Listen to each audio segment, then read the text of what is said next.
교회에서 목사님들이 만나신 사람들 중에서 걸림돌이 디딤돌이 된 사례를 좀 알려주시면 저희가 또 쉽게 이해할 수 있을 것 같고요. 관계 회복이 이건 놓자 막 이렇게 불가능해 보일 때 그렇지 않을 수 있도록 우리 그리스도인들이 어떻게 반응하면 이 하나님께서 걸림돌을 디딤돌로 바꿔서라도 보이게라도 해주실까, 어떻게 노력하면 좋을지 한 번씩 알려주시면 좋겠습니다.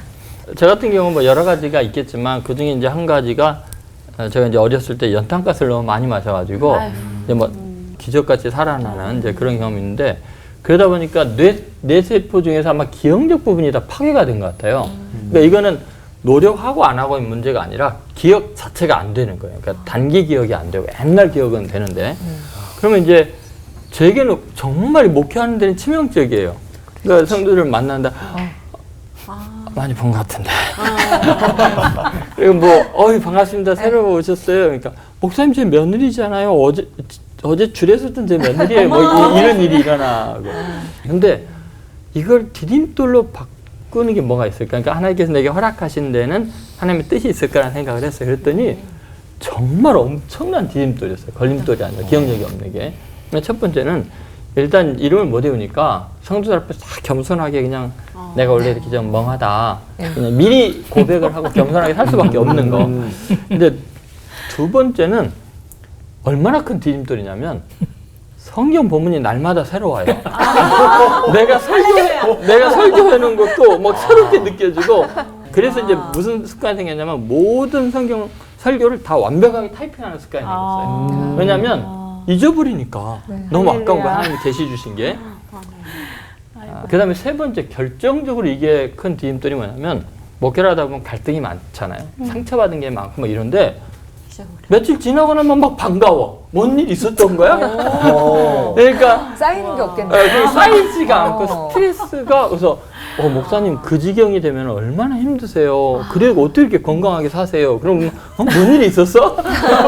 만나면 반갑고 잊어버리고 이제 그런 것이 있는 것 같아요. 그래서 사도 바울이 고백한 대로 그리스도의 능력이 언제 내게 머무는가? 내가 약할 그때에 곧 강함이라. 왜냐하면 내 육체에 가시를 주셨는데 그 내 육체의 가시에 계시가 머물러 있는, 하나님의 은혜가 머물러 있는 것을 경험하게 되죠. 사실 참 목회할 때 아무리 생각해도 제일 큰 걸림돌은 제 자신이고, 그리고 그 걸림돌이 오히려 내 목회의 디딤돌이 되지 않았나, 그런 생각을 합니다. 이걸 한번 생각해 보세요. 이 사람이 등을 돌렸어. 근데 나는 등을 돌리지 않아. 나는 성경적으로 반응해. 끝까지 참아, 인내. 계속 있다 보면은 이 사람이 이게 돌 때가 있어요. 이제 결국 우리 그리스도인들이 그 정도의 인내를 이제 보여줘야 한다고 저는 믿는데요. 제가 어떤 교회에서 청년대학부 담임을 이제 할 때인데, 그 교회 장로님 중에 한 분이 중국 선교에 꽂힌 분이 계셨어요.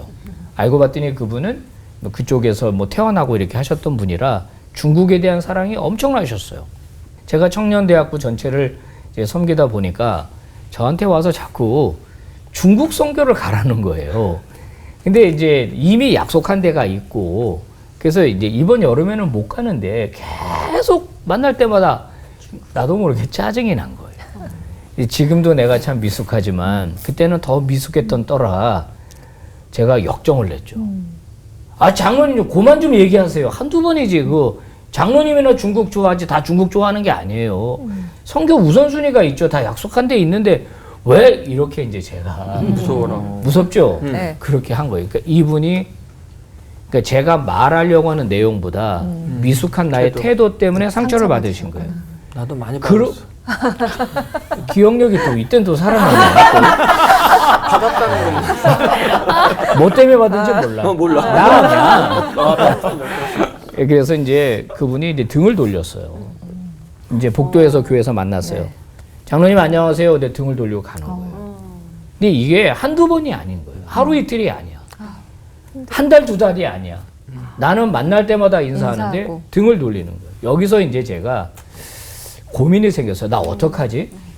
나도 그러면 뭐 모른 척 하면 되지. 매번 이렇게 내가 인사를 하면 이렇게 까임을 당하고 이렇게 무한하잖아.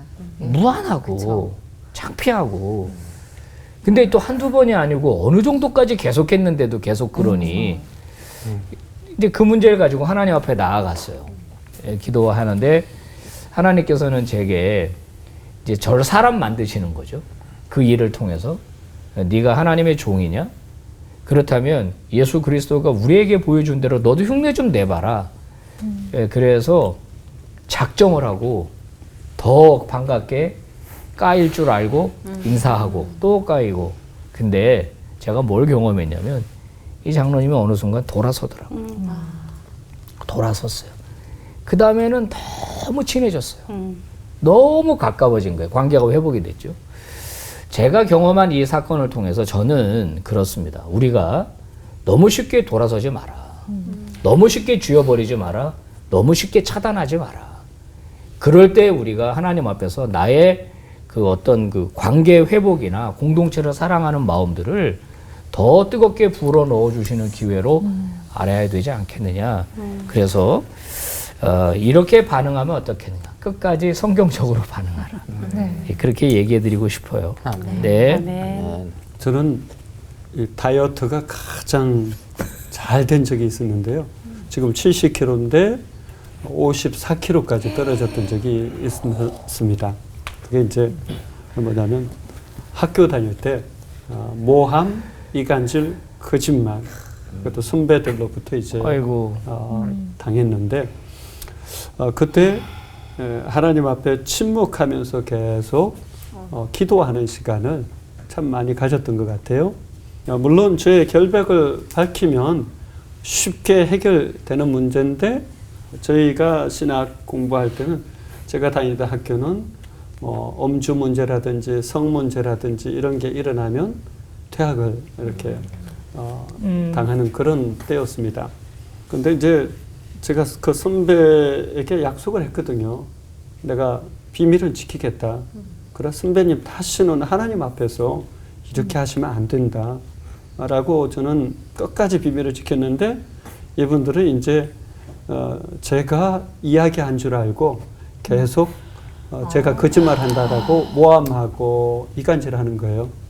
저는 여러 교수님들에게도 불려가고 했을 때 끝까지 정말 침묵하면서 기도하고 비밀을 지켰습니다. 그러다 보니까 그게 한 2달 정도의 시간이었던 것 같아요. 2달 동안에 그렇게 54kg까지 쫙 빠지더라고요.